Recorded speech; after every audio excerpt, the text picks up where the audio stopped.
Hey guys, welcome to Texans Learning. In this session, we'll download and install MySQL Community Edition. First, we'll download the installation file for Windows, and then we'll install MySQL Server and Workbench. So what are you waiting for? Let's get our hands dirty. Let's open any browser.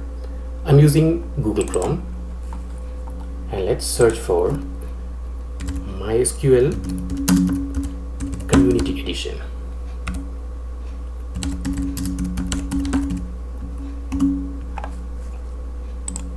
There you go. Now you have a link to mysql.com.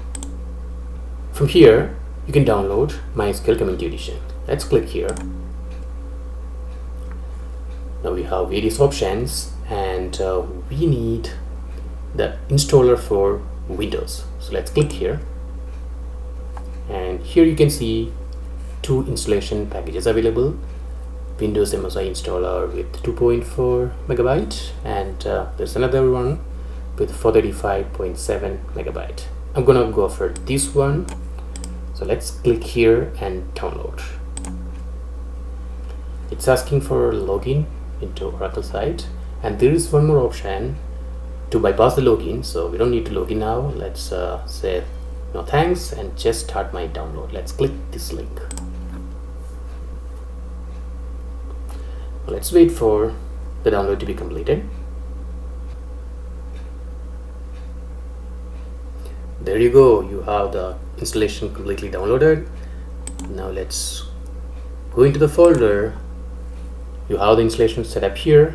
Let's double click it and install it.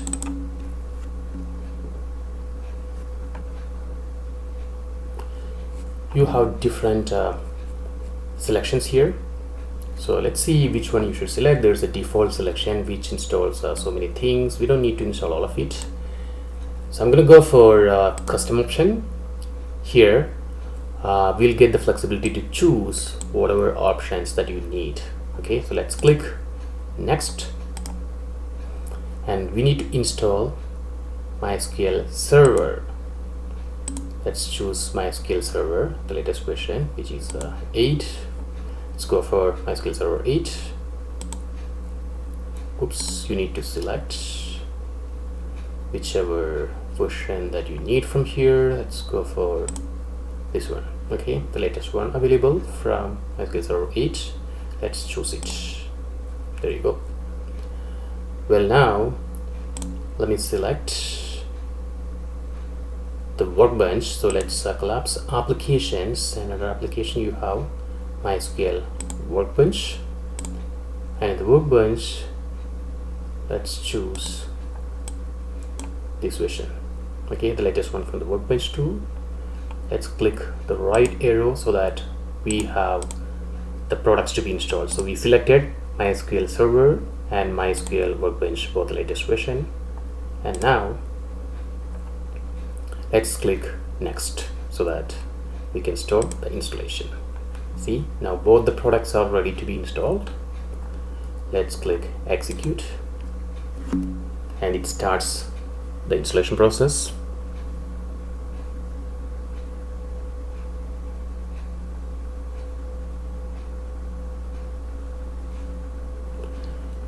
Now MySQL Server is complete, and it's installing MySQL Workbench. Let's wait for the installation to be completed.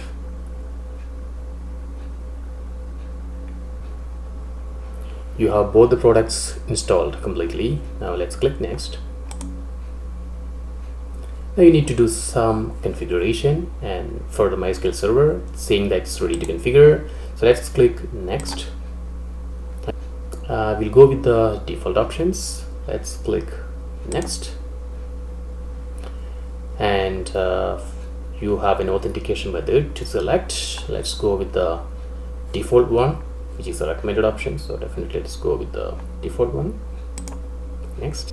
So it's asking you to set up password for the account root. So root is going to be the username, and you're going to set up a password for the username root. So let's set up a password. Let's set admin123 as the password. You can give any password, but let's give admin123. it's easy to remember, and you can change it at any point. It says the password strength is V, but that's okay.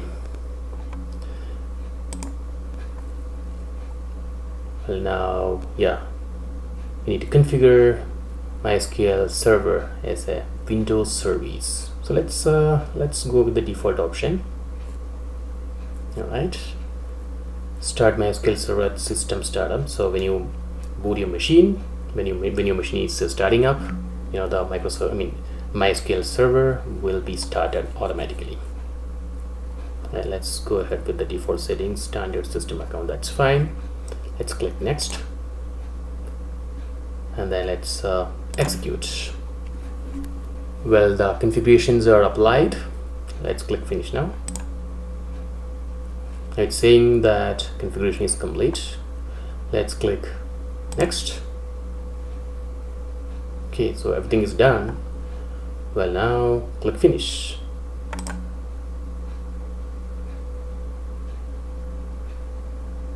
There you go. Now it has launched MySQL Workbench here. All right.